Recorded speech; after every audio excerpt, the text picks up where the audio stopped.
Assalamualaikum sahabat muslimku, kembali lagi bersama Tinta Mahabbah. Pada kesempatan kali ini, kita akan bahas kisah seorang aulia yang sabar dalam menghadapi ujian. Beliau bernama Abu Kilabah Al-Jarmi, salah seorang termuka ahli ibadah dan sangat zuhud di antara penduduk Basrah. Beliau seorang yang sangat alim dalam masalah peradilan dan hukum-hukum syariat. Di saat beliau masih hidup, orang berharap padanya untuk memangku jabatan hakim. Namun ternyata beliau justru kabur dari Basrah ke wilayah Syam, menetap di sana hingga beliau wafat. Beliau termasuk salah seorang perawi hadis yang sangat dipercaya. Beliau wafat pada tahun 104 Hijriah, pada masa pemerintahan Yazid bin Abdul Malik. Ibnu Hibban, dalam kitab Ats-Sikat, meriwayatkan tentang siapa Abu Kilabah. Dengan sanadnya, dari Al-Auza'i, dari Abdullah bin Muhammad, berkata, "Saya adalah seorang yang dijadikan pengawas di wilayah perbatasan Mesir.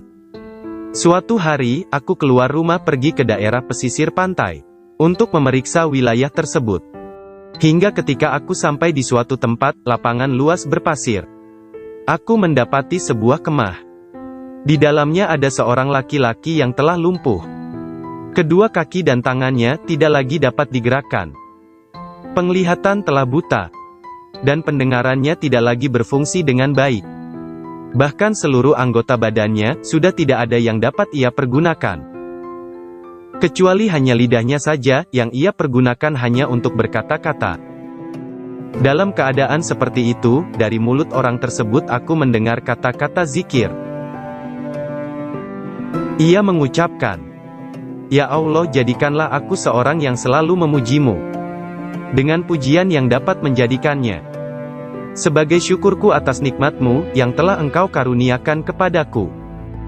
Dan atas nikmatmu, bahwa engkau telah menjadikanku memiliki keutamaan lebih di atas kebanyakan orang-orang yang telah engkau ciptakan.' Kemudian Abdullah berkata, 'Demi Allah, saya akan mendatangi orang itu. Dan pasti akan saya tanyakan kepadanya, dari manakah ia mendapatkan kalimat-kalimat zikir tersebut? Apakah benar yang ia ucapkannya tersebut? Apakah hanya pemahaman belaka? Ataukah memang ia seorang yang berilmu? Ataukah mungkin ia telah mendapatkan ilham?' Kemudian aku mendatangi orang tersebut. Setelah mengucapkan salam, aku berkata kepadanya, 'Aku mendengarmu berkata, Ya Allah, jadikanlah aku seorang yang selalu memujimu, dengan pujian yang dapat menjadikannya sebagai syukurku atas nikmatmu, yang telah engkau karuniakan kepadaku, dan atas nikmatmu, bahwa engkau telah menjadikanku memiliki keutamaan lebih di atas kebanyakan orang-orang yang telah engkau ciptakan. Lalu apakah nikmat Allah yang telah engkau raih, hingga engkau mengucapkan kata-kata tersebut?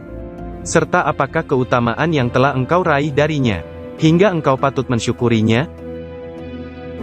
Ia menjawab, 'Apakah engkau melihat apa yang telah dikehendaki oleh Allah terhadap diriku ini? Demi Allah, seandainya Dia mengirimkan api dari langit untuk membakar diriku, atau memerintahkan gunung-gunung menghancurkan tubuhku, atau memerintahkan lautan untuk menenggelamkanku, atau memerintahkan bumi untuk menelan ragaku, tidak akan menambahkan semua itu pada diriku, kecuali aku akan bertambah syukur kepadanya atas nikmat lidah yang telah Ia karuniakan kepada diriku. Hanya saja karena kebetulan engkau mendatangiku, maka aku memiliki permintaan dari dirimu. Seperti yang engkau lihat sendiri keadaanku ini. Aku sudah tidak dapat berbuat suatu apapun bagi diriku sendiri. Sebelumnya aku memiliki seorang anak yang selalu menemuiku di waktu salatku. Dialah yang mewudukanku. Jika aku lapar, Dialah yang memberi makanan kepadaku. Jika aku haus, Dialah yang memberikan minum kepadaku. Semenjak 3 hari ini, aku kehilangan Dia. Maka jika engkau sudi, carilah putraku tersebut. Semoga rahmat Allah tercurah bagi dirimu. Aku berkata, demi Allah tidak ada seorang yang menunaikan kebutuhan saudaranya yang lebih besar pahalanya daripada apabila ada orang yang menunaikan kebutuhan orang seperti dirimu ini. Aku pasti akan mencarinya untuk dirimu. Kemudian aku mencari anak orang tersebut. Dan belum lagi aku terlalu jauh dari kemahnya. Hingga aku sampai ke suatu tempat di antara dua bukit pasir. Aku mendapati anak yang dimaksud telah meninggal karena dimangsa binatang buas. Dan telah memakan daging tubuhnya. Dalam hatiku yang dipenuhi kegundahan, aku berkata, apakah aku memiliki kekuatan menghadap kembali kepada orang di dalam kemah tersebut dan menceritakan perihal putranya ini? Ketika aku mulai melangkahkan kaki menuju ke kemahnya, tiba-tiba melintas dalam hatiku tentang kisah Nabi Ayub, yang serta-merta hal itu menguatkan langkahku.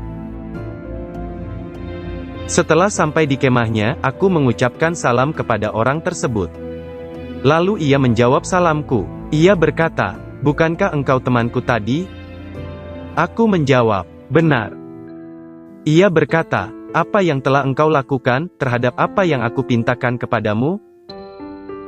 Aku balik bertanya kepadanya, menurutmu mana yang lebih mulia bagi Allah? Apakah dirimu atau Nabi Ayub? Ia menjawab, tentu Nabi Ayub. Aku bertanya lagi, bukankah engkau telah mengetahui ujian apa yang telah ditimpakan oleh Allah kepada Nabi Ayub? Bukankah Nabi Ayub telah diuji olehnya dengan dibinasakan seluruh hartanya, serta dimatikan seluruh keluarga dan keturunannya? Ia menjawab, benar. Bagaimana sikap Nabi Ayub terhadap Allah dalam menghadapi ujian tersebut? Ia menjawab, beliau tetap dalam keadaan sabar, tetap bersyukur kepadanya, dan terus memujinya. Aku berkata lagi, bukankah engkau juga tahu bahwa ujian Allah terhadap Nabi Ayub tidak sampai di situ? Bahkan seluruh kerabat dan orang-orang yang mencintainya menjadi merasa asing terhadap dirinya hingga mereka menjauhinya. Ia berkata, benar. Aku berkata lagi, lalu bagaimana sikap Nabi Ayub terhadap Allah dalam menghadapi ujian tersebut? Ia menjawab, beliau tetap dalam keadaan sabar, tetap bersyukur kepadanya dan terus memujinya. Aku berkata lagi, bukankah engkau juga tahu bahwa ujian Allah terhadap Nabi Ayub tidak sampai di situ? Allah telah berkehendak untuk menjadikan setiap orang yang bertemu dengannya akan mencaci makinya dan menghinakannya. Ia menjawab, benar. Kemudian aku bertanya, lalu bagaimana sikap Nabi Ayub terhadap Allah dalam menghadapi ujian tersebut? Ia menjawab, beliau tetap dalam keadaan sabar, tetap bersyukur kepadanya, dan terus memujinya. Kemudian aku berkata kepadanya, sesungguhnya, putramu yang engkau perintahkan kepadaku untuk mencarinya, telah wafat. Ia telah dimangsa binatang buas, sehingga tubuhnya telah dimakan oleh binatang buas tersebut.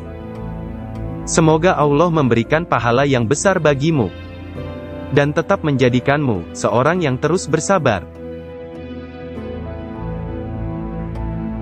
Ia berkata, segala puji bagi Allah yang telah memberikan keturunan kepadaku, yang tidak melakukan maksiat kepadanya, hingga ia tidak dibakar oleh nerakanya. Kalimat ini adalah kata-kata terakhir yang keluar dari mulutnya. Kemudian orang tersebut menarik nafasnya 1 kali tarikan, dan ternyata ia wafat saat itu juga. Aku berkata, Inna lillahi wa inna ilaihi raji'un. Kali ini aku benar-benar telah mendapatkan musibah besar. Sekarang, apa yang hendak aku lakukan terhadap jasad orang ini? Jika ia aku tinggalkan, maka ia akan dimangsa binatang buas. Dan jika aku tetap berada di sini, maka aku tidak dapat melakukan suatu apapun untuk mengurusnya. Saat itu karena menjelang malam, maka kemudian aku menyalakan sebuah lilin yang kebetulan berada di dekat orang tersebut. Lalu aku duduk di samping kepalanya dalam keadaan menangis, dan dalam kebingungan. Saat aku duduk dalam keadaan yang sangat memilukan itu, Secara tiba-tiba, datang 4 orang masuk ke dalam kemah. Mereka berkata, "Wahai Abdullah, apa yang terjadi pada dirimu? Bagaimana keadaanmu? Bagaimana kisahnya bisa terjadi seperti ini?" Kemudian aku ceritakan kepada mereka perihal diriku, dan orang yang ada di hadapan diriku tersebut. Mereka berkata, "Bukalah penutup wajahnya, mungkin kami mengenal orang ini." Lalu aku membuka penutup wajah orang tersebut. Tiba-tiba mereka merangkul jasad orang tersebut. Mereka menciumi kedua matanya, dan menciumi kedua tangannya. Mereka melakukan itu berulang-ulang. Mereka berkata, "Demi Allah, inilah mata yang tidak pernah melihat perkara-perkara yang diharamkan oleh Allah. Dan inilah tubuh yang setiap malam terus melakukan sujud kepadanya, di mana seluruh manusia dalam keadaan tertidur pulas." Aku berkata, "Semoga Allah mencurahkan rahmatnya bagi kalian. Sebenarnya siapakah orang ini?" Mereka berkata, "Ini adalah Abu Kilabah al-Jarmi. Beliau adalah teman sahabat Abdullah bin Abbas. Beliau adalah seorang yang sangat cinta kepada Allah dan Rasul-Nya. Di malam itu pula, kami memandikannya, menkafaninya, mensalatkannya, dan menguburkannya. Kemudian kami pulang. 4 orang tersebut pulang ke tempat mereka masing-masing. Dan aku pulang ke tempatku di wilayah perbatasan. Saat malam mulai larut, aku mendatangi tempat tidurku untuk beristirahat. Aku rebahkan kepalaku, lalu aku tertidur. Tiba-tiba dalam tidurku aku bermimpi melihat Abu Kilabah sudah berada di dalam taman surga. Di atas kepalanya, beliau menggunakan 2 mahkota dari mahkota-mahkota surga. Aku mendengarnya mengumandangkan firman Allah, "Balasan keselamatan bagi kalian terhadap sikap sabar kalian. Dan itu adalah sebaik-baiknya tempat tinggal." Aku berkata kepadanya, "Bukankah engkau sahabatku tadi?" Ia menjawab, "Benar. Bagaimana engkau mendapatkan segala kenikmatan dan kesenangan ini?" Beliau menjawab, "Sesungguhnya, ada beberapa derajat yang sangat tinggi, yang tidak dikaruniakan oleh Allah kepada siapapun, kecuali kepada seseorang yang benar-benar bersabar, saat ia mendapat musibah, dan benar-benar bersyukur saat ia mendapatkan karunia-Nya, disertai dengan rasa takut kepadanya, baik dalam keadaan sendiri, atau bersama orang banyak." Terima kasih telah menyaksikan video ini. Mudah-mudahan bermanfaat. Wassalam.